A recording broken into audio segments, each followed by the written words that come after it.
So, slant na ganon.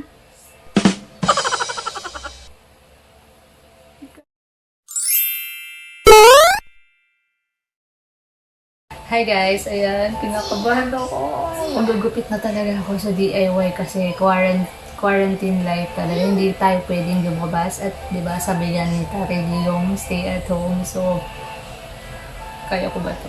So, frizzy na talaga yung hair ko. Ito yung before. So, mamaya makikita niyo yung after. So, kung bago ka sa channel ko, please do subscribe and click the notification bell para update kayo sa aking mga bagong trip at videos. Kung ano-ano lang.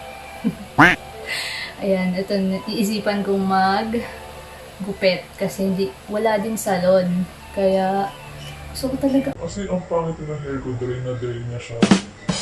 Ayan. So, simulan ko na.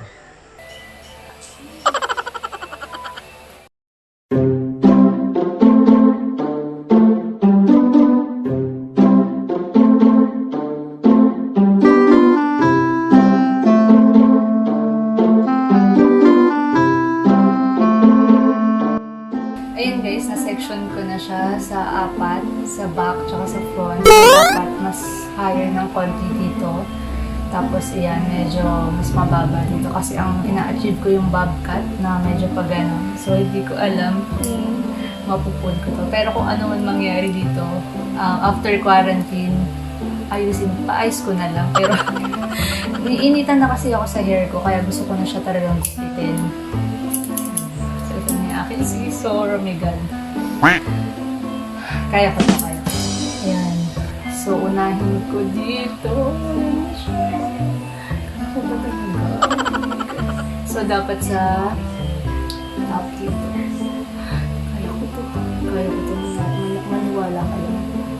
So, slant na ganon.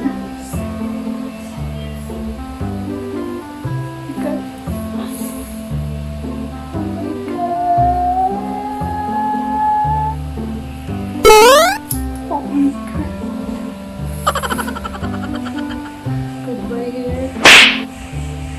Bahala na si Batman. Uy. Bahala na talaga. Uy. Bahala na talaga. Ito, magaling din. Slant. Bahala na talaga si Batman. Kung ano mangyari. Kawawa naman si Batman lagi din. Bahala. Wala ko.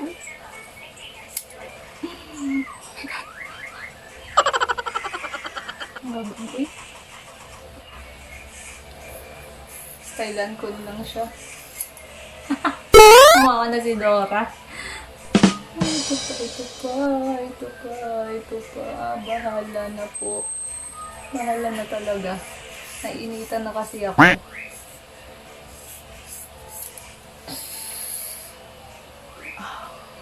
Membrance. Oo.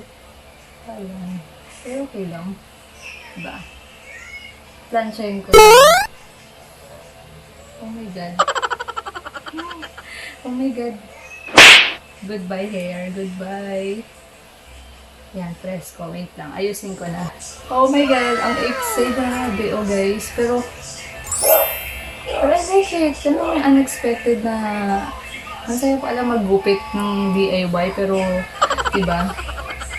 Although hindi lang talaga pantay, pero ito kasi gusto ko din gupit na parang maano dito, pero dito.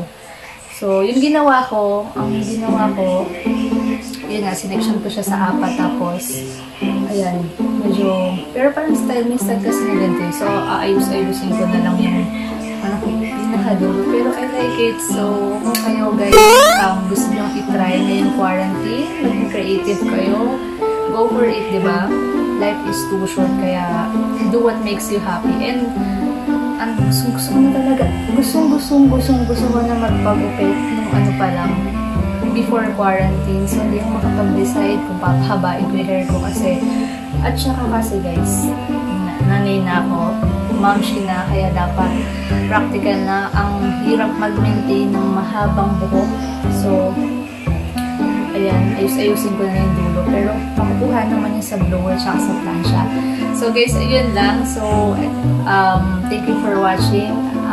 message ko is to be brave and to explore things, to be determined and confident. So, ito na yung after. Sobrang nagulat din ako, pero kaya naman, yung likod lang talaga hindi pantay. Pero makuha-kuha na yan, so plansya-plansya na. Kasi may hair na akong ganito dati, so post ko na lang. Pero parang ito yung pinaka-maiksing hair ko so far. Ayan, I like it, diba? So, don't forget to subscribe. Thank you guys for watching.